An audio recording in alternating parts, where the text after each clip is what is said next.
नमस्कार, मेरा नाम अनय सिंह। मैं आपको सुनाने जा रहा हूँ गुनाहों का देवता भाग 3। पिछले 2 भागों को आपने बहुत सारा प्यार दिया है, उसके लिए आप सभी का बहुत बहुत धन्यवाद। आइए बढ़ते हैं भाग 3 की ओर। एक गमकदे की शाम, मन उदास, तबीयत उचटी सी, सितारों की रोशनी फीकी लग रही थी।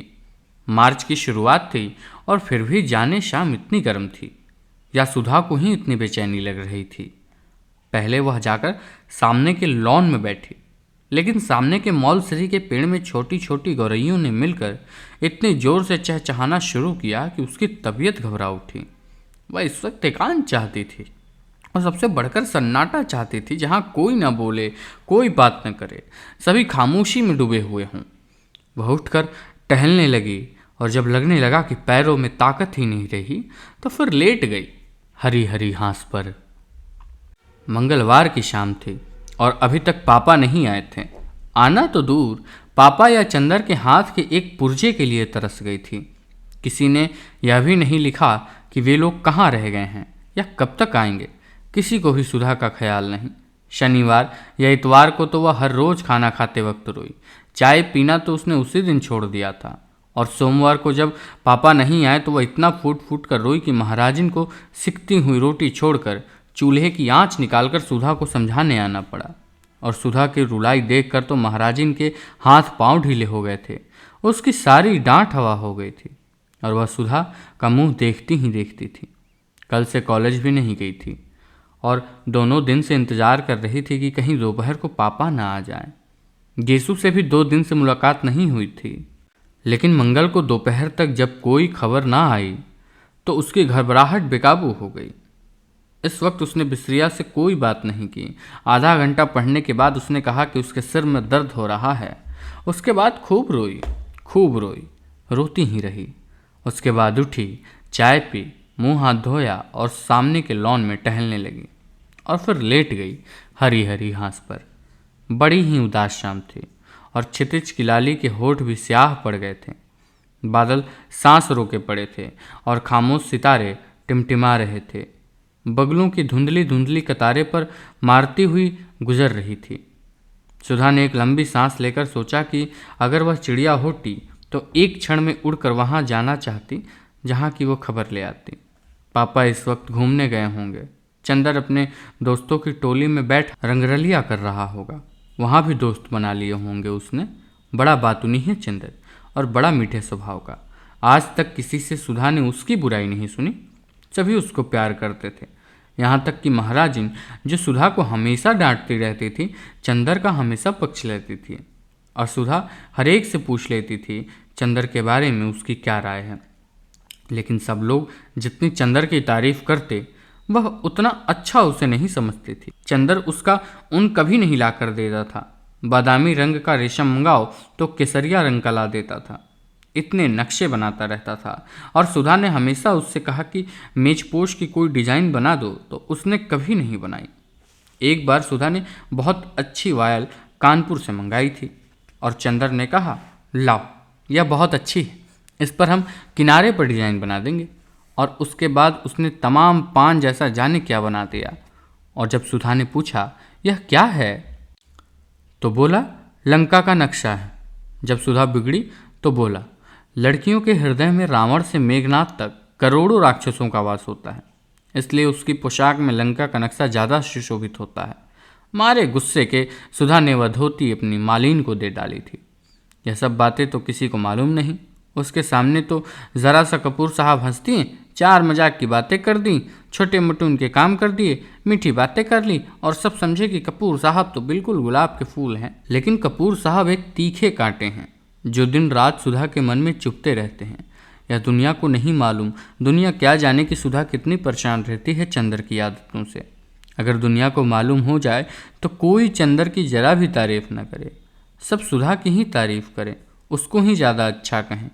लेकिन सुधा कभी किसी से कुछ नहीं कहती, मगर आज उसका मन हो रहा है कि किसी से चंदर की जी भर कर बुराई कर ले तो उसका मन बहुत हल्का हो जाए। चलो बिटिया रानी, तनी खाई ले, फिर भीतर लेटो, अब वहीं लेटे के बखत ना ही आवा। सहसा महाराजिन ने आकर सुधा की स्वप्न श्रृंखला तोड़ते हुए कहा। अब हम नहीं खाएंगे, भूख नहीं। सुधा ने अपने सुनहले स्वप्न में ही डूबी हुई बेहोश आवाज में जवाब दिया। खाई लो बिटिया, खाए पिए छोड़े से कसम काम चले। आओ उठो, महाराजिन ने बड़े दुलार से कहा। सुधा पीछा छूटने की कोई आशा न देख कर उठ गई और चल दिखाने। कर उठाते ही उसकी आंख में आंसू छलक आए, लेकिन अपने को रोक लिया उसने। दूसरों के सामने अपने को बहुत शांत रखना आता था उसे। दोपहर खाने के बाद महाराजन से बोली, आज कोई चिट्ठी तो नहीं आई? नहीं बिटिया, नहीं तो तू तो दिन भर घर में रहो, महाराजन ने पराठे उलटते हुए जवाब दिए। काहे बिटिया, बाबूजी कच्छो नहीं लिखिन तो छोटे बाबू तो लिख देते हैं। अरे महाराजन, यही तो हमारी जान का रोना है। हम चाहे रो रो कर मर जाएं, मगर न पापा को ख्याल न पापा के शिष्य को। और चंदर तो ऐसे खराब है कि हम क्या करें, ऐसे स्वार्थी हैं अपने मतलब के कि बस सुबह शाम आए और हम या पापा ना मिले तो आफत ढा देंगे। बहुत घूमने लगी हो तुम, बहुत बाहर कदम निकल गया है तुम्हारा। और सच पूछो तो चंदर की वजह से हमने हर जगह आना जाना बंद कर दिया है। खुद हैं कि आज लखनऊ, कल कलकत्ता, और एक चिट्ठी भेजने तक का वक़्त नहीं। और हम ऐसा करते तो वो हमारी जान नोच खाते। और पापा, उनको देखो, उनके दुलारे उनके साथ हैं तो बस किसी और की फिक्र ही नहीं। अब तुम महाराजन चंदर को भी तो कभी चाय वाय बना के मत देना। काहे बिटिया, काहे को सत हो, कैसा चांद सा तो हैं छोटे बाबू, और कैसा हंस के बात करत हैं। माई का जाने कैसे हेवा पड़े कि उन्हें अलग कह दे हंस। बेचारा होटल में जाने कैसे रोटी खात होए। इन्हें हियाँ बुलाई ले तो अपने हाथ का खिलाई का 2 महीना माँ का मुटवाई दे। हम तो से ज़्यादा उसकी ममता लगत थे, हमें तो से ज़्यादा उसकी ममता लगत था। बीवी जी बाहर एक मेम पूछा था, हियाँ कौन डॉक्टर रहा था? हम कहा नहीं, हियाँ तो बाबूजी रहा था। तो कहा था नहीं, यही मकान आए। मालिन ने सहसा आकर बहुत स्वतंत्र स्वरों में कहा। बैठाओ उन्हें, हम आते हैं, सुधा ने कहा, और जल्दी जल्दी खाना शुरू कर दिया और जल्दी जल्दी खत्म भी कर दिया।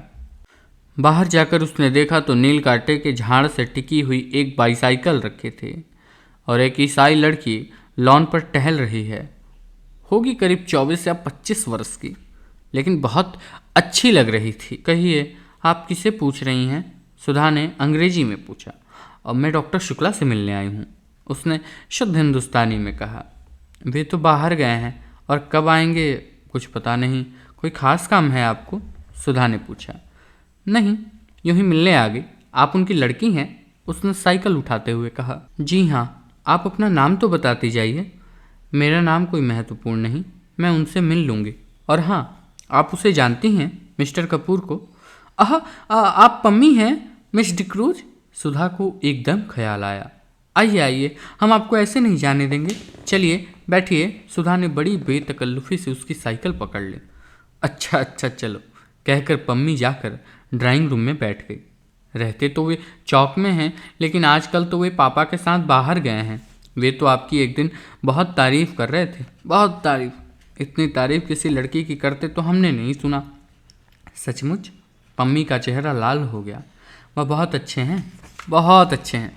थोड़ी देर पम्मी चुप रही और फिर बोली, क्या बताया था उन्होंने हमारे बारे में? ओह तमाम। एक दिन शाम को तो हम लोग आप ही के बारे में बात करते रहे, आपके भाई के बारे में बताते रहे, फिर आपके काम के बारे में बताया, फिर बताया कि आप कितना तेज टाइप करती हैं, फिर आपकी रुचियों के बारे में बताया, फिर आपको साहित्य का बहुत शौक़ नहीं है और आप शादी से बेहद नफरत करती हैं और ज़्यादा मिलती जुलती नहीं, बाहर आती जाती नहीं। और मिस्टर क्रूज ना, आप पम्मी कहिए मुझे। हाँ तो मिस पम्मी, शायद इसलिए आप उसे इतनी अच्छी लगी कि आप कहीं आती जाती नहीं हैं। वह लड़कियों का आना जाना और आज़ादी बहुत नापसंद करते हैं। सुधा बोली। नहीं, वह ठीक सोचता है। पम्मी बोली। मैं शादी और तलाक के बाद इसी नतीजे पर पहुंची हूँ कि 14 बरस से 34 बरस तक की लड़कियों को बहुत शासन में रहना चाहिए। पम्मी ने गंभीरता से कहा। एक ईसाई मेम के मुंह से यह बात सुनकर सुधा दंग रह गई। क्यों? उसने पूछा। इसलिए कि इस उम्र में लड़कियां बहुत नादान होती हैं और जो कोई भी 4 मीठी बातें करता है तो लड़कियां समझती हैं कि इससे ज़्यादा प्यार उन्हें कोई नहीं करता। और इस उम्र में जो कोई भी ऐरा गहरा उनसे सत्संग में आ जाए उसे वे प्यार का देवता समझने लगती हैं, और नतीजा यह होता है कि वे ऐसे जाल में फंस जाती हैं कि जिंदगी भर उससे छुटकारा नहीं मिलता जब वे अच्छा बुरा समझने के लायक हो जाएं। नहीं तो मुझे हिंदुओं के कायदे सबसे ज़्यादा पसंद आते हैं कि 14 वर्ष के पहले लड़की की शादी कर दी जाए और उसके बाद उसका संसर्ग उसी के आदमी में रहे जिसे उसे जिंदगी भर निबाह करना है, और अपने विकास क्रम से दोनों ही एक दूसरे को समझते चलें। लेकिन यह तो सबसे भद्दा तरीका है कि 14 और 34 बरस के बीच में लड़की की शादी हो या उसे आज़ादी दे दी जाए। मैंने तो स्वयं अपने ऊपर बंधन बांध लिए थे, तुम्हारी तो अभी शादी नहीं हुई है। नहीं, बहुत ठीक, तुम 34 बरस के पहले शादी मत करना। अच्छा हाँ, और क्या बताया चंदर ने मेरे बारे में? और तो कुछ खास नहीं। हाँ, यह कह रहा था कि आपको चाय और सिगरेट बहुत अच्छी लगती है। ओहो, देखिए मैं भूल ही गई, लीजिए सिगरेट मंगवाती हूँ। और सुधा ने घंटी बजाई। रहने दीजिए, मैं सिगरेट छोड़ रही हूँ। क्यों? इसलिए कि कपूर को अच्छा नहीं लगता, और अब तो वह मेरा दोस्त बन गया है, और दोस्ती में एक दूसरे से निभाह ही करना पड़ता है। उसने आपसे यह नहीं बताया कि मैंने उसे दोस्त मान लिया है? पम्मी ने पूछा। जी हाँ, बताया था। अच्छा तो चाय पी लीजिए। हाँ हाँ, चाय मंगवा लीजिए। आपका कपूर से क्या संबंध है? पम्मी ने पूछा। कुछ नहीं, मुझसे भला क्या संबंध होगा उनका? जब देखिए तब बिगड़ते रहते हैं मुझ पर, और बाहर गए हैं, आज तक कोई खत नहीं भेजा। ये कहीं संबंध है?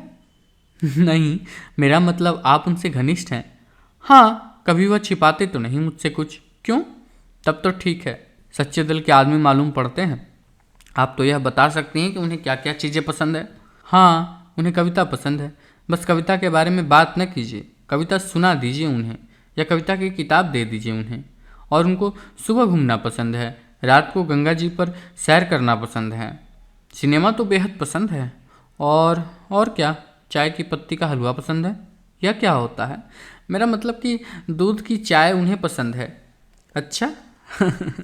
देखिए, आप सोचेंगे कि मैं इस तरह से मिस्टर कपूर के बारे में पूछ रही हूँ जैसे मैं कोई जासूस हूँ, लेकिन असल बात मैं आपको बता दूँ कि मैं पिछले 2-3 साल से अकेली रहती रही, किसी से भी नहीं मिलती जुलती थी। उस दिन मिस्टर कपूर गए तो पता नहीं क्यों मुझ पर प्रभाव पड़ा। उनको देखकर ऐसा नहीं लगा कि यह आदमी है जिसमें दिल की सच्चाई है।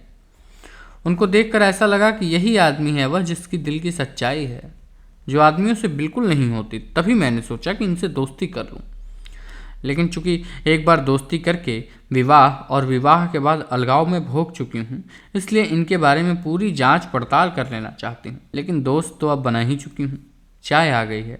पम्मी ने सुधा के प्याले में चाय ढाली। ना, मैं तो खाना खा चुकी हूँ, पम्मी ने 2-3 चुस्कियों के बाद कहा। आपके बारे में चंदर ने मुझसे कहा था। कहा होगा, सुधा मुंह बिगाड़ कर बोली। मेरी बुराई कर रहे होंगे, और क्या? पम्मी चाय के प्याले से उठते हुए धुएं को देखती हुई अपने ही ख्याल में डूबी हुई थी। थोड़ी देर बाद बोली, मेरा अनुमान गलत नहीं होता।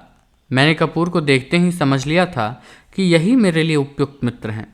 मैंने कविता पढ़नी बहुत दिनों से छोड़ दी थी, लेकिन किसी कवित्री ने, शायद मिसेज ब्राउनिंग ने ही कहीं लिखा था कि वह मेरी ज़िंदगी में रोशनी बनकर आया। उसे देखते ही मैं समझ गई कि यह वह आदमी है जिसके हाथ में मेरे दिल के सभी राज सुरक्षित रहेंगे। वह खेल नहीं करेगा और प्यार भी नहीं करेगा, जिंदगी में आकर भी जिंदगी से दूर, और सपनों में बंध कर भी सपनों से अलग। यह बात कपूर पर बहुत लागू होती है। माफ़ करना मिस सुधा, मैं आपसे इसलिए कह रही हूँ कि आप उनकी घनिष्ठ हैं, और आप उन्हें बतला देंगे कि मेरा ख्याल है यह उनके बारे में। अच्छा, अब मैं चलूँगी। बैठिए ना, सुधा बोली। नहीं, मेरा भाई अकेला है, खाने के इंतज़ार कर रहा होगा। उठते हुए पम्मी ने कहा। आप बहुत अच्छी हैं। इस वक्त आप आई तो मैं थोड़ी सी चिंता भूल गई, वरना मैं 3 दिन से बहुत उदास थी। बैठिए, कुछ और चंदर के बारे में बताइए ना। अब नहीं, वह अपने ढंग का अकेला आदमी है, यह मैं कह सकती हूँ।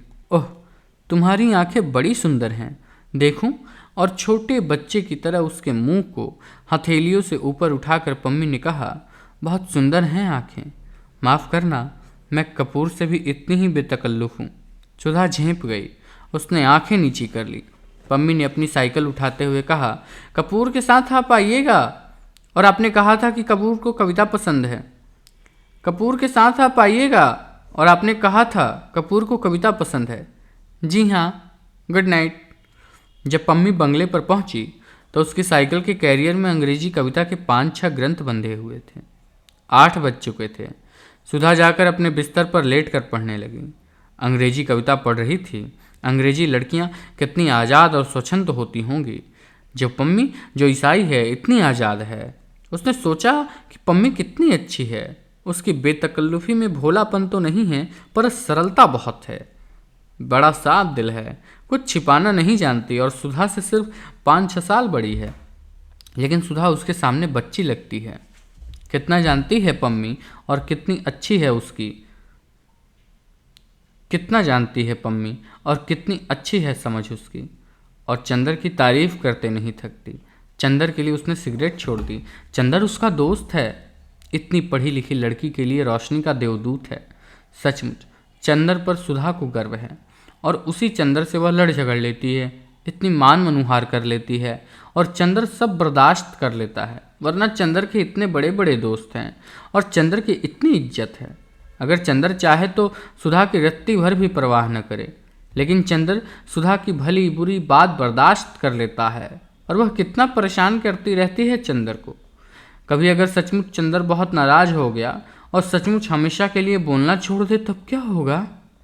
या चंदर यहाँ से कहीं चला जाए तब क्या होगा? खैर, चंदर जाएगा तो नहीं इलाहाबाद छोड़कर, लेकिन अगर वह खुद कहीं चली गई तब क्या होगा? वह कहाँ जाएगी? अरे पापा को मनाना तो बाएं हाथ का खेल है और ऐसा प्यार वह करेगी कि शादी करनी नहीं पड़े। लेकिन यह सब तो ठीक है, पर चंदर ने चिट्ठी क्यों नहीं भेजी? क्या नाराज होकर गया है? जाते वक्त सुधा ने परेशान तो बहुत किया था।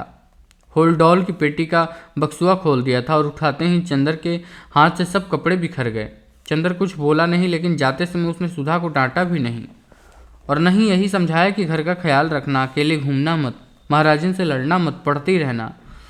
इससे सुधा समझ गई कि वह नाराज है, लेकिन कुछ कहा नहीं। लेकिन चंदर को खत तो भेजना चाहिए था, चाहे गुस्से का ही खत क्यों ना होता। बिना खत के उसका मन कितना घबरा जाता है। और क्या चंदर को मालूम नहीं होगा? ये कैसे हो सकता है? जब इतनी दूर बैठे हुए सुधा को मालूम हो गया कि चंदर नाखुश है, तो चंदर को मालूम नहीं होगा कि सुधा का मन उदास हो गया है? जरूर मालूम होगा। सोचते सोचते उसे जाने कब नींद आ गई। नींद ने उसे पापा या चंदर की चिट्ठी नहीं मिली, यह तो नहीं मालूम। लेकिन इतना जरूर है कि जैसे यह सारी सृष्टि एक बिंदु से बनी और एक बिंदु में समा गई, उसी तरह सुधा की या भादों की घटाओं जैसे फैली हुई बेचैनी और गीली उदासी एक चंदर के ध्यान से उठी और उसी में समा गई। दूसरे दिन सुबह सुधा आंगन में बैठी हुई आलू छील रही थी और चंदर का इंतजार कर रही थी। उसी दिन रात को पापा आ गए थे। दूसरे दिन सुबह बुआ जी और बिनती। सुधी, किसी ने इतने प्यार से पुकारा कि हवाओं में रस भर गया। अच्छा, आ गए चंदर। सुधा आलू छोड़कर उठ बैठी। क्या लाए हमारे लिए लखनऊ से? बहुत कुछ सुधा। क्या है सुधा? सहसा कमरे से कोई बोला। चंदर है, सुधा ने कहा। चंदर, बुआ आ गई और कमरे से बुआ जी बाहर आई। प्रणाम बुआ जी, चंदर बोला और पैर छूने के लिए झुका। हाँ हाँ हाँ, बुआ जी 3 कदम पीछे हट गई। देखा तो, हमने पूजा की धोती पहने हैं। ये है कि सुधा। सुधा ने बुआ की बात का कुछ जवाब नहीं दिया। चंदर, चलो अपने कमरे में, यहाँ बुआ जी पूजा करेंगी। चंदर अलग हटा। बुआ ने हाथ में पंचपात्र से वहाँ पानी छिड़का और जमीन फूंकने लगी। सुधा, बिनती को भेज दो, बुआ जी की धूपदानी में महाराजिन से कोयला लेते हुए कहा। सुधा अपने कमरे में पहुंचकर चंदर को खाट पर बिठाकर नीचे बैठ गई। अरे ऊपर बैठो। नहीं, हम यहीं ठीक हैं, कहकर वह बैठ गई और चंदर की पैंट पर पेंसिल से लकीरें खींचने लगी। अरे यह क्या कर रही हो? चंदर ने पैर उठाते हुए कहा। तो तुम इतने दिन क्यों लगाए? सुधा ने दूसरे पचाए पर पेंसिल लगाते हुए कहा। अरे बड़ी आफत में फंस गए थे सुधा। लखनऊ से हम लोग बरेली गए, वहाँ एक उत्सव, और हम लोग भी गए तो एक मिनिस्टर भी पहुँचे वहाँ। कुछ सोशलिस्ट, कम्युनिस्ट और मजदूरों ने विरोध शुरू कर दिया। फिर तो पुलिस वाले और मजदूरों में जमकर लड़ाई हुई। एक बेचारा सोशलिस्ट लड़का था, कैलाश मिश्रा, उसने हम लोग की जान बचाई, वरना पापा और हम दोनों ही अस्पताल में होते। अच्छा, पापा ने हमें कुछ नहीं बताया? सुधा घबरा कर बोली और बड़ी देर तक बरेली उपद्रव और कैलाश मिश्रा की बातें करती रही थी। अरे ये बाहर गा कौन रहा है? चंदर ने सहसा पूछा। बाहर कोई गाता हुआ आ रहा था। आंचल में क्यों बांध लिया मुझको परदेसी का प्यार, आंचल में क्यों बांध लिया। और चंदर को देखते ही उस लड़की ने चौंक कर कहा, अरे! क्षण भर स्तब्ध और फिर शर्म से लाल होकर भागी बाहर। अरे भागती क्यों हूँ, यही तो है चंदर, सुधा ने कहा। लड़की बाहर रुक गई और गर्दन हिलाकर इशारे में कहा, मैं नहीं आऊँगी, मुझे शर्म लगती है। अरे चलिए आ, देखो हम अभी पकड़ लाते हैं, बड़ी झक्की है यह, कहकर सुधा उठी वह फिर भागी। सुधा पीछे पीछे भागी। थोड़ी देर बाद सुधा अंदर आई तो सुधा के हाथ में उस लड़की की चोटी और वह बेचारी बुरी तरह अस्त व्यस्त थी। दांत से अपने आंचल की छोर को दबाए हुए थी। बाल की 3-4 लट मुंह में झुक रही थी और लाज के मारे सिमटी जा रही थी। और आंखें थीं कि मुस्काए या रोएं यह तय ही नहीं कर पा रही थी। देखो चंदर देखो, सुधा हाँफ रही थी। यही है बिनती, मोटकी कहीं के, इतनी मोटी है कि दम निकल गया हमारा। सुधा बुरी तरह हाँफ रही थी। चंदर ने देखा बेचारी की बुरी हालत थी। मोटी तो बहुत नहीं थी, पर हाँ गांव की तंदुरुस्ती थी। लाल चेहरा जिसे शर्म ने तो दूना बना ही दिया था। एक हाथ से अपनी चोटी पकड़ी थी और दूसरे से अपने कपड़े ठीक कर रही थी और दांत से आंचल पकड़े। छोड़ दो उसे, यह क्या है सुधा, बड़ी जंगली हो तुम, चंदर ने डांट कर कहा। जंगली मैं हूं या यह? चोटी छोड़कर सुधा बोली। यह देखो दांत काट लिया है इसने। सचमुच सुधा के कंधे पर दांत के निशान बने हुए थे। चंदर इस संभावना पर बेतहाशा हंसने लगा। इतनी बड़की लड़की की दांत काट सकती है? क्यों जी, इतनी बड़ी हो गई हो और दांत काटती हो? उसकी हंसी रुक नहीं रही थी। सच में यह तो बहुत मज़े की लड़की है। बिनती है इसका नाम। क्यों रे, महुआ बिनती थी क्या वहाँ? जब बुआ जी ने नाम बिनती रखा है। वह पल्ला ठीक से ओढ़ चुकी थी। बोली नमस्ते। चंदर और सुधा दोनों हंस पड़े। अब इतनी देर बाद याद आई। चंदर और भी हंसने लगा। बिनती, ए बिनती, बुआ की आवाज़ आई। बिनती ने सुधा की ओर देखा और चली गई। और कहो सुधी, चंदर बोला, क्या हाल चाल है यहाँ पर? फिर एक चिट्ठी भी तो नहीं लिखी तुमने? सुधा बड़ी शिकायत के स्वर में बोली। हमें रोज़ रुलाई आती थी और तुम्हारी वो आई थी। हमारी वो? चंदर ने चौंक कर पूछा। अरे हाँ, तुम्हारी पम्मी रानी। अच्छा, वो आई थी, क्या बात हुई? कुछ नहीं, तुम्हारी तस्वीर देख देख कर रो रही थी, सुधा ने उंगलियों नचाते हुए कहा। मेरी तस्वीर देखकर? अच्छा, और कहाँ थी मेरी तस्वीर? अब तुम बहस करने लगे। हम कोई वकील हैं तो तुम्हें कोई नई बात बताओ, सुधा बोली। हम तो तुम्हें बहुत बात बताएंगे, पूरी कहानी है। इतने में बिनती आई। उसके हाथ में एक तश्तरी थी और एक गिलास। तश्तरी में कुछ मिठाइयाँ थीं और गिलास में शरबत। उसने लाकर तश्तरी चंदर के सामने रख दी। ना भाई, हम नहीं खाएंगे, चंदर ने इनकार कर दिया। बिनती ने सुधा की ओर देखा। खा लो, लगे नखरा करने। लखनऊ से आ रहे हैं, न तकल्लुफ ना करे तो मालूम कैसा हो, सुधा ने मुंह चिढ़ाते हुए कहा। चंदर मुस्कुराकर खाने लगा। दीदी के कहने पर खाने लगे आप? बिनती ने अपने हाथ की अंगूठी की ओर देखते हुए कहा। चंदर हंस दिया, कुछ बोला नहीं। बिनती चली गई। बड़ी अच्छी लड़की मालूम पड़ती है या? चंदर बोला। बहुत प्यारी है और पढ़ने में हमारी तरह नहीं है, बहुत तेज है। अच्छा, तुम्हारी पढ़ाई कैसी चल रही है? मास्टर साहब बहुत अच्छा पढ़ाते हैं। और चंदर, हम खूब बात करते हैं उनसे, दुनिया भर की, और वे भी हमेशा सिर नीचा किए रहते हैं। एक दिन पढ़ते वक्त हमारी गरीब पास में लाकर खाते गए, उन्हें मालूम ही नहीं हुआ। प्रोफेसर शुक्ला के घर में वह नया सांस्कृतिक तत्व था। कितनी शालीनता और शिष्टता से वे रहते थे। कभी इस तरह की भाषा भी उनके घर में सुनने को मिलेगी, इसकी चंदर को जरा भी उम्मीद न थी। चंदर चौंक कर उधर देखने लगा। डॉक्टर शुक्ला समझ गए। कुछ लज्जित से और मुस्कुराकर ग्लानि छिपाते हुए बोले, मेरी विधवा बहन है, कल गांव से आई है लड़की को पहुंचाने। उसके बाद कुछ पटकने का स्वर आया, शायद किसी ने बर्तन। इतने में सुधा आई, गुस्से से लाल। सुना पापा तुमने, बुआ बिनती को मार डालेंगी, क्या हुआ आखिर? डॉक्टर शुक्ला ने पूछा। कुछ नहीं, बिनती ने पूजा का पंचपात्र उठाकर ठाकुर जी के सिंहासन के पीछे रख दिया था और उन्हें दिखाई नहीं पड़ा तो गुस्सा बिनती पर उतार रही हैं। इतने में फिर उनकी आवाज़ आई। पैदा करते वक्त बहुत अच्छा लगा रहा, पालत बाखट बोल गए, मर गए रहो तो अपन संतानों अपने साथ ले जाई तो हमरे मूड पर ई हत्या काहे डाल गए।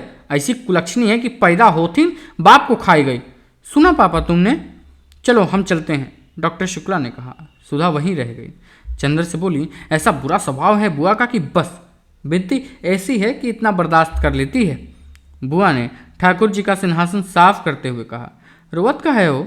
कौन तुम्हारे माई बाप को गरियावा है कि आंसुआ ठरका रही हो?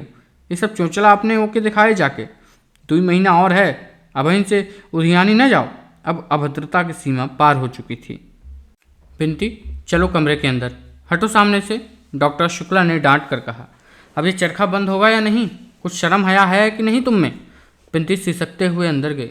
स्टडी रूम में देखा कि चंदर है तो उल्टे पांव लौट आई सुधा के कमरे में और फूट फूट कर रोने लगी। डॉक्टर शुक्ला लौट आए। अब हम ये सब काम करें कि अपना काम करें? अच्छा, कल से घर में महाभारत मचा रखा है। कब जाएंगी ये सुधा? कल जाएंगी पापा, अब बिनती को कभी मत भेजना इनके पास, सुधा ने गुस्से भरे स्वर में कहा। अच्छा जाओ, हमारा खाना परसो। चंदर, तुम अपना काम करो, यह करो। यहाँ शोर ज़्यादा हो तो तुम लाइब्रेरी में चले जाना, आज भर की तकलीफ है। चंदर ने अपनी कुछ किताबें उठाई और उसने जाना ही ठीक समझा। सुधा खाना परोसने चली गई। बिनती रो रो कर और तकिए पर सिर पटक कर अपनी कुंठा और दुख उतारती रही। बुआ घंटी बजा रही थी। दबी जबान में जाने क्या बकती जा रही थी, यह घंटी की भक्ति और भावना भरे मधुर स्वर में सुनाई नहीं देता था। लेकिन बुआ जी दूसरे दिन गई नहीं। जब 3-4 दिन बाद चंदर गया तो देखा कि बाहर के सेहन में डॉक्टर शुक्ला बैठे हुए हैं और दरवाज़ा पकड़कर बुआ जी खड़ी बातें कर रही हैं। लेकिन इस वक्त बुआ जी काफ़ी गंभीर थीं और किसी विषय पर मंत्रणा कर रही थीं। चंदर के पास पहुंचने पर वो फौरन चुप हो गईं और चंदर की ओर सशंकित नेत्रों से देखने लगीं। डॉक्टर शुक्ला बोले, आओ चंदर बैठो। चंदर बगल की कुर्सी खींच कर बैठ गया तो डॉक्टर साहब बुआ जी से बोले, हाँ हाँ बात करो। अरे ये तो घर का आदमी है, इसके बारे में सुधा ने नहीं बताया तुम्हें? ये चंदर है, हमारे शिष्य हैं, बहुत अच्छा लड़का है। अच्छा अच्छा, भैया बैठो, तू तो एक दिन और आई रहो। बीए में पढ़त हैं सुधा के संगे? नहीं बुआ जी, मैं रिसर्च कर रहा हूँ। वाह, बहुत खुशी भाई तो के देख के। हाँ तो सकुल, वो अपने भाई से बोली फिर यही ठीक होए, बिन तक ब्याह टाल दो। अगर ये लड़का ठीक हो ही जाए तो सुधा का ब्याह आषाढ़ भर में निपटाई दो। अब अच्छा नहीं लगत, ठूंठ ऐसी बिटिया सोनी मांग लिए छरछरावा करत है इहर उहर दिनवा भर।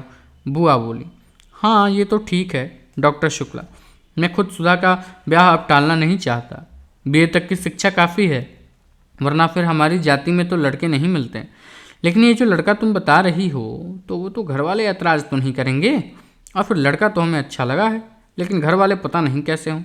अरे तो घर वालन का कौन सा कर है तो के, लड़का तो अलग है, अपने आप पढ़त है, लड़की अलग रही है, न सास का डर न ननद की धौंस। हम पत्री मंगवाई देत है, मिलाई लेवा। डॉक्टर शुक्ला ने सुकृति में सिर हिला दिया। तो फिर बिनती के बारे में क्या कहत हो? अगहन तक टाल दिया जाए ना? बुआ जी ने पूछा। हाँ हाँ, डॉक्टर शुक्ला ने विचार में डूबे हुए कहा। तुम तो फिर इन जूता पिटाऊ बड़कूंक से कहती हो, आए कल से हमारी छाती पर मूंग दलत है, बुआ जी ने चंदर की ओर निर्देशित करते हुए कहा और चली गई। चंदर चुपचाप बैठा था, जाने क्या सोच रहा था। शायद कुछ भी नहीं सोच रहा था, मगर फिर भी अपनी विचार शून्यता में ही खोया हुआ सा था। जब डॉक्टर शुक्ला उसकी ओर मुड़े और कहा चंदर, तो वह एकदम से चौंक गया और जाने किस दुनिया से लौट आया। डॉक्टर साहब ने कहा, अरे तुम्हारी तबीयत खराब है क्या? नहीं तो, एक फीसी हंसी हंसकर चंदर ने कहा। तुम मेहनत बहुत कर रहे होगे, कितने अध्याय लिखे अपनी थेसिस के? अब मार्च खत्म हो रहा है और पूरा अप्रैल तुम्हें थेसिस टाइप करने में लगेगा, और मई में हर हालत में जमा होनी चाहिए, जानते हो ना? जी हाँ, बड़े थके स्वर में चंदर ने कहा। 10 अध्याय हो ही गए हैं, 3 अध्याय और होने हैं। अनुक्रमणिका बनानी है, अप्रैल के पहले सप्ताह तक खत्म हो जाएगी। अब सिवा थेसिस के और करना ही क्या है? एक बहुत गहरी सांस लेते हुए चंदर ने कहा और माथा थाम कर बैठ गया। कुछ तबीयत ठीक नहीं है तुम्हारी? चाय बनवा लो। लेकिन सुधा तो है नहीं न महाराजिन, डॉक्टर साहब बोले। अरे सुधा! सुधा के नाम पर चंदर चौंक गया। हाँ, अभी वह सुधा के ही बारे में सोच रहा था जब बुआ जी बात कर रही थी। क्या सोच रहा था? देखो, उसने याद करने की कोशिश की पर बहुत कुछ याद नहीं आ रहा था। पता नहीं क्या सोच रहा था, पता नहीं था। कुछ सुधा के ब्याह की बात हो रही थी शायद। क्या बात हो रही थी? कहाँ गई सुधा? चंदर ने पूछा। आज शायद साबिर साहब के यहाँ गई है, उनकी लड़की उनके साथ पढ़ती है ना, वही गई है बिनती के साथ। अब इम्तिहान को कितने दिन रह गए हैं, अभी घूमना बंद नहीं हुआ उनका? नहीं, दिन भर पढ़ने के बाद उठी थी, उसके भी सिर में दर्द था, चली गई। तुम फिर रहने दो बेचारी को, अब तो जा ही रही है। डॉक्टर शुक्ला बोले। एक हंसी के साथ उनके आंसू छलक पड़ते थे। कहाँ तय हो रही है सुधा की शादी? बरेली में। अब उसकी बुआ ने बताया है, जन्म पत्रे दी है, मिलवा लो। फिर तुम जरा ये सब बातें देख लेना, तुम तो थीसिस में व्यस्त रहोगे। मैं जाकर लड़का देख कर आऊँगा। फिर मई के बाद जुलाई तक सुधा का ब्याह करा देंगे। तुम्हें डॉक्टरेट मिल जाए और यूनिवर्सिटी में जगह मिल जाए, बस हम तो लड़का लड़की दोनों से फारिग। डॉक्टर शुक्ला बहुत अजब से स्वरों में बोले। चंदर चुप रहा। बिनती को देखा तुमने? थोड़ी देर बाद डॉक्टर ने पूछा। हाँ वही ना, जिनको डांट रही थी उस दिन?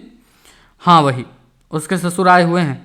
उससे कहना कि अब शादी अगहन पूस के लिए टाल दें, पहले सुधा की हो जाए, वह बड़ी है। और हम चाहते हैं कि बिनती को तब तक विदुषी का दूसरा खंड भी दिला दो। आओ उनसे बात कर लें अभी। डॉक्टर शुक्ला उठे और चंदर भी उठा और उसने अंदर जाकर बिनती के ससुर के दिव्य दर्शन प्राप्त किए। वे एक पलंग पर बैठे थे, लेकिन वह अभागा पलंग उनके उदर के लिए ही न काफ़ी था। वे चित्त पड़े थे और सांस लेते थे तो पुराणों की उस कथा का प्रदर्शन हो जाता है कि धीरे धीरे पृथ्वी का गोला वराह के मुंह में कैसे ऊपर उठता होगा। सिर पर छोटे छोटे बाल और कमर में एक अंगोछे के अलावा सारा शरीर दिगंबर। सुबह शायद गंगा नहा कर आए थे, क्योंकि पेट तक में चंदन की रोली लगी हुई थी। डॉक्टर शुक्ला जाकर बगल की कुर्सी पर बैठ गए। कहिए दुबे जी, कुछ जलपान किया आपने? पलंग चरमराया। उस विशाल मांस पिंड में एक भूडोल आया और दुबे जी जलपान की याद करके गदगद होकर हंसने लगे। एक थलथलाहट हुई और कमरे की दीवारें गिरते गिरते बची। दुबे जी ने उठकर बैठने की कोशिश की, लेकिन असफल होकर ही लेटे लेटे कहा, हो सब कृपा है, खूब छलके मिष्ठान पाया है। अब जरा शरबत उर्बत कछु मिल जाए तो पेट में जलन है सुशांत होए। उन्होंने अपने पेट पर हाथ फिराते हुए कहा। अच्छा, अरे भाई जरा शरबत बना देना। डॉक्टर शुक्ला ने दरवाजे की ओट में खड़ी हुई बुआ जी से कहा। बुआ जी की आवाज़ सुनाई पड़ी। बाप रे, 2.5 मन की लहास कम से कम मशक भर के शरबत को उछलो ली हैं। चंदर को हंसी आ गई। डॉक्टर शुक्ला मुस्कुराने लगे, लेकिन दुबे जी के दिव्य मुखमंडल पर कहीं क्षोभ नहीं था, उल्लास या रेखा तक की नहीं आई।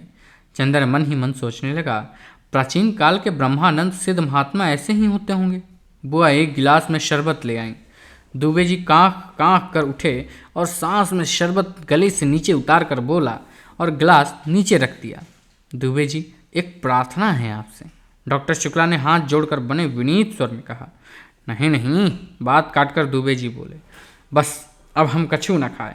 आप बहुत सत्कार किए, हम यही से छक गए। आपको देख के बहुत प्रसन्नता हुई है भाई, आप सचमुच दिव्य पुरुष हैं। फिर तो आप एक लड़की के मामा हैं, और ब्याह शादी में जो है सो मामा का पक्ष देखा जाता है। ये तो भगवान ऐसा जोड़ मिलाए हैं कि वर पक्ष और कन्या पक्ष दोनों ही के मामा बड़े ज्ञानी हैं। आप है 3 कॉलेज के प्रोफेसर और हमारा सार लड़का के मामा जॉन है 10 डाकघर में मुंशी है, आपकी कृपा से। दुबे जी ने गर्व से कहा और चंदर मुस्कुराने लगा। अरे सो तो आपकी विनम्रता है, लेकिन मैं सोच रहा हूँ कि गर्मियों में अगर ब्याह न रख कर जाड़े में रख दिया जाए तो ज़्यादा अच्छा होगा। तब तक आपके सत्कार की हम कुछ तैयारी भी कर लेंगे। डॉक्टर शुक्ला बोले। दुबे जी इसके लिए तैयार नहीं थे।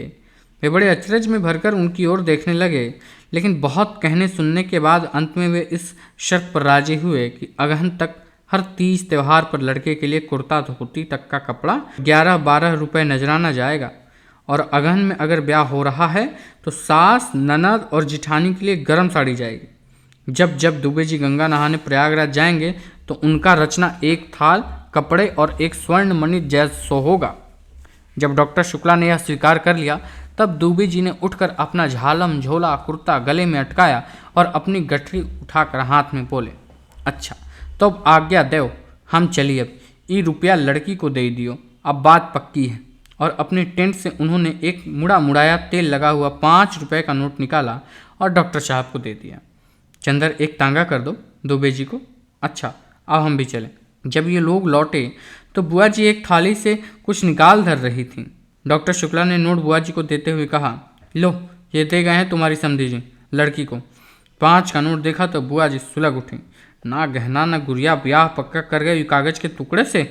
अपना आप तो सोना के रुपया को कपड़ा के सब के लीले पड़े हो और देत के दाई पीट गिरा था जूता पिटाऊ का। अरे राम चाही तो जमदूती लिहाज के बेटी बोटी करके राम जी का कुत्तन के खिलई हैं। चंद्र हंसी के मारे पागल हो गया। बुआ जी ने थैली का मुंह बांधा और बोली, अभी तक पिंती का पता नहीं, वो तुर्कन मलेक्शन के यहाँ कुछ खा पी ली है तो फिर हमरा हिया गुजारा नहीं होगा। बड़ी आज़ादी हुई गवा है सुधा के साहे पाई का। आवे दो, आज हम भद्रा उतारत ही होगा। डॉक्टर शुक्ला अपने कमरे में चले गए। चंद्र को प्यास लगी थी। उसने बुआ जी से एक गिलास पानी मांगा। बुआ ने एक गिलास में पानी दे दिया और बोली, बैठ के पियो बेटा, बैठ के। कुछ खाए का दे तो है? नहीं बुआ जी। बुआ जी बैठकर हंसिया से कटहल छीलने लगी और चंद्र पानी पीता हुआ सोचने लगा, बुआ जी सभी से इतनी मीठी बातें करती हैं तो आखिर बिनती से ही इतनी कटु क्यों है? इतने में अंदर चप्पलों की आहट सुनाई पड़ी। चंद्र ने देखा सुधा और बिनती आ गई थी। सुधा अपनी चप्पल उतार कर कमरे में चली गई और बिनती आंगन में आई। बुआ जी के पास आकर बोली, लाओ हम तरकारी काट दें। हट टोहर, पहले नहाओ जाए के, कुछ खाए तो न रहे हो, इतनी देर कहाँ घूमत रहो? हम खूब अच्छी तरह जानत हूँ तो हमार नाक कटाइयन के रहबो, पुतरियन के ढंग सीखे। बिनती चुप। एक तीखी वेदना का भाव उसके मुंह पर आया। उसने आंखें झुका ली, रोई नहीं और चुपचाप सिर झुकाए हुए सुधा के कमरे में चली गई। चंद्र क्षण भर खड़ा रहा और फिर सुधा के पास गया। सुधा के कमरे में अकेले बिनती खाट पर पड़ी थी, औंधे मुंह तकिया मुंह में छिपाए। चंद्र को जाने कैसा लगा कि उसके मन में बेहद तरस आ रहा था इस बेचारी लड़की के लिए जिसके पिता हैं ही नहीं और जिसे प्रताड़ना के सिवा कुछ नहीं मिला। चंद्र को बहुत ही ममता लग रही थी इस अभाग्नि के लिए। वह सोचने लगा, कितना अंतर है दोनों बहनों में। एक बचपन से ही कितनी असीम दुलार वैभव और स्नेह में पली और दूसरी प्रताड़ना और कितने अपमान में पली, वह भी अपनी ही सगी माँ से जो दुनिया भर के प्रति स्नेहमयी है। अपनी लड़की को छोड़कर वह कुर्सी पर बैठकर चुपचाप यही सोचने लगा, अब आगे भी इस बेचारी को क्या सुख मिलेगा, ससुराल कैसी है यह तो ससुर को देखकर ही मालूम होता है। इतने में सुधा कपड़े बदलकर हाथ में किताब लिए उसे पढ़ती हुई उसी में डूबी हुई और खाट पर बैठ गई। अरे बिनती, कैसी पड़ी हो? अच्छा तुम हो चंद्र। बिनती उठो, उसने बिनती की पीठ पर हाथ रखकर कहा। बिनती जो अभी तक निचेष्ट पड़ी थी, सुधा के ममता भरे स्पर्श पर फूट फूट कर रो पड़ी। तो सुधा ने चंद्र से कहा, क्या हुआ बिनती रानी को? और बिनती 14 दिन बाद आते ही रोने लगे उसे? कुछ कहा होगा तुमने? समझ गए, घूमने के लिए भी उसे डांटा होगा। हम साफ साफ बता देते हैं चंद्र, हम तुम्हारी डांट सह लेते तो इसका ये मतलब नहीं कि तुम उस बेचारी पर भी रौब झाड़ने लगोगे। इससे कुछ नहीं होने वाला, समझे तुम? अगर तुमने कुछ कहा तो अच्छी बात नहीं होगी। तुम्हारे दिमाग का कोई पुर्जा ढीला हो गया है क्या? मैं क्यों कहूँगा बिनती को कुछ? बस फिर यही बात तुम्हारी बुरी लगती है। सुधा बिगड़ कर बोली, क्यों नहीं कहोगे बिनती को कुछ? जब हमें कहते हो तो उसे क्यों नहीं कहोगे? हम तुम्हारे अपने हैं तो क्या वो तुम्हारी अपनी नहीं? चंद्र हंस पड़ा। सो क्यों नहीं है, लेकिन तुम्हारे साथ न ऐसे निवाह न वैसे निवाह, ये सब कुछ हम नहीं जानते। क्यों रो रही है या? सुधा बोली धमकी के स्वर में। बुआ जी ने कुछ कहा था। चंद्र बोला, अरे तो उसके लिए क्या रोना, इतना समझाया है तुझे, इनकी तो आदत है, हंसी टाल दिया कर। चल उठ, हंसती है कि गुदगुदाऊं? सुधा ने गुदगुदाते हुए कहा। बिनती ने उसका हाथ पकड़कर झटक दिया और फिर सिसकियां भरने लगी। नहीं मानेगी तू? सुधा बोली, अभी ठीक करती हूँ तुझे। चंद्र पकड़ो तो इसका हाथ। चंद्र चुप रहा। नहीं उठे? उठो, तुम इसका हाथ पकड़ लो तो हम इसे अभी हंसाते हैं। सुधा ने चंद्र का हाथ पकड़कर बिनती की ओर बढ़ाते हुए कहा। चंद्र ने अपना हाथ खींच लिया और बोला, वह तो रो रही है, तुम बजाय समझाने के उसे परेशान कर रही हो। जानते हो क्यों रो रही है? अभी इसके ससुर आए थे तो वे बहुत मोटे थे, तो ये सोच रही है कि कहीं वे भी मोटे ना हो। सुधा ने फिर उसकी गर्दन पर गुदगुदा कर कहा। बिनती हंस पड़ी। सुधा उछल पड़ी। लो ये तो हंस पड़ी, अब रोएगी? अब फिर सुधा ने गुदगुदाना शुरू किया। बिनती पहले तो हंसी, लौट गई, फिर पल्ला संभालते हुए बोली, छी दीदी वे बैठे हैं कि नहीं? और उठकर बाहर जाने लगी। कहाँ चली? सुधा ने पूछा। जा रही हूँ नहाने। बिनती पल्लू से सिर ढकते हुए चल दी। क्यों, मैंने तेरा बदन छू दिया इसलिए? सुधा हंसकर बोली। ए चंद्र, वो गेसू का छोटा भाई है ना हसरत, मैंने उसे छू लिया तो फौरन उसे जाकर अपना मुंह साबुन से धोया और अम्मी जान से बोला मेरा मुंह जूठा हो गया। और आज हमने गेसू के अख्तर मियाँ को देखा, बड़े मौज के हैं। मैं तो गेसू से बात करती रही, लेकिन बिनती और फूल ने बहुत छेड़ा उन्हें, बेचारे घबरा गए। फूल बहुत चुलबुली है और बहुत नाजुक भी है, बड़ी बोलने वाली है। बिनती और फूल का खूब जोड़ मिला, दोनों खूब गाती हैं। बिनती गाती भी है? चंदर ने पूछा। हमने तो रोते ही देखा। अरे बहुत अच्छा गाती है, इसमें एक गांव में गाना गाया था, अच्छा गाया था। अरे देखो, यह सब तो हम बताने पर तुम गुस्सा हो गए, भूल ही गए। कहाँ रहे 4 रोज? बताओ बताओ जल्दी से। व्यस्त से सुधा, अब 3 हिस्सा ही लिखना रह गया है। इधर हम लगातार 5 घंटे से बैठकर लिखते थे। चंद्र बोला। नहीं, मजाक नहीं, कुछ खाते पीते रहना, कहीं तबीयत खराब हुई तो हमारा इंतहाम है, पड़े पड़े मक्खी मारोगे, अब हम देखने भी नहीं आ सकोगे। अब कितना कोर्स बाकी है तुम्हारा? कोर्स तो ख़त्म था हमारा, कुछ कठिनाइयाँ थीं, सो पिछले 2-3 हफ्तों में मास्टर साहब ने बता दी थी, अब दोहराना है। लेकिन बिनती का इम्तहान मई में है, उसे भी तो पढ़ाना है। अच्छा, अब हम चलें? अरे बैठो, फिर जाने कई दिन बाद आओगे। आज बुआ तो चली जाएंगी, फिर कल से यहीं पढ़ो ना। तुमने बिनती के ससुर को देखा था?